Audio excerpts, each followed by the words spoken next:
بسم اللہ الرحمن الرحیم۔ السلام علیکم۔ یوٹیوب چینل حکمت کے موتی سے حکیم تصردیل آپ کو خوش آمدید کہتا ہوں۔ امید ہے سارے دوست خیریت سے ہوں گے۔ بہت سے دوستوں نے سنا ہوگا کہ مکھی اگر کھانے میں گر جائے تو اسے ڈبو دینا چاہیے۔ اس میں کیا حکمت ہے؟ اس حوالے سے حدیث مبارکہ میں کیا حکم ہے اور جدید سائنس اس حوالے سے کیا کہتی ہے، اس بارے میں بات کروں گا۔ ویڈیو میں آگے بڑھنے سے پہلے تمام دوستوں سے ریکویسٹ ہے کہ جو میرے چینل پر نئے ہیں میرے چینل کو سبسکرائب کر دیں، بیل کے آئیکن کو بھی پریس کر دیں تاکہ آنے والی نئی ویڈیو کی نوٹیفیکیشن آپ کو ملتی رہیں۔ ویڈیو پسند آئے تو اسے لائک بھی ضرور کریں، دوستوں میں بھی ضرور شیئر کریں۔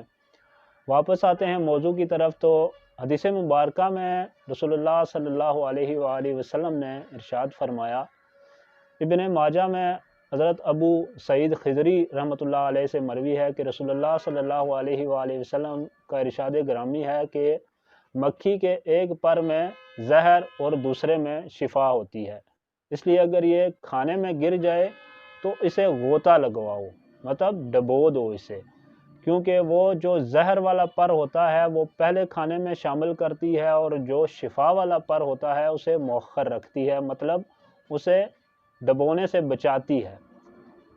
تو جدید سائنس یہ کہتی ہے کہ مکھی کے ایک پر میں انتہائی خطرناک قسم کے وائرس ہوتے ہیں جو بہت جلد اثر پذیر ہو جاتے ہیں۔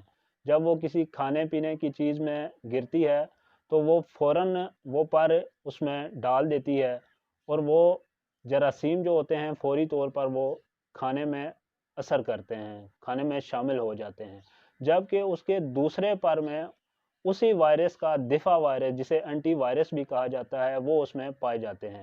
اگر اسے پکڑ کے ڈبو دیا جائے تو اس سے دگنی تیزی کے ساتھ وہ جراثیم جو پہلے اس نے پھیلائے ہوتے ہیں وہ جراثیم ختم کر دیتی ہے اور وہی غذا شفا کا سبب بنتی ہے۔ اس وجہ سے اگر آپ کھانا چھوڑ دیں کہ اس میں جراثیم ہیں تو حدیث پاک کی روشنی میں اگر آپ اسے ڈبو دیں تو اس کے جراثیم ختم ہو جاتے ہیں۔ اللہ پاک ہمیں حدیث مبارکہ سننے، اس پہ عمل کرنے اور آگے دوستوں میں شیئر کرنے کی توفیق عطا فرمائے۔ اسی کے ساتھ مجھے اجازت دیں، انشاءاللہ نیکسٹ ویڈیو میں پھر ایک نئی ویڈیو کے ساتھ ملاقات ہوگی۔ سب لوگوں سے دعاؤں کی درخواست ہے، اللہ پاک سب کا حامی و ناصر ہو۔ السلام علیکم ورحمۃ اللہ وبرکاتہ۔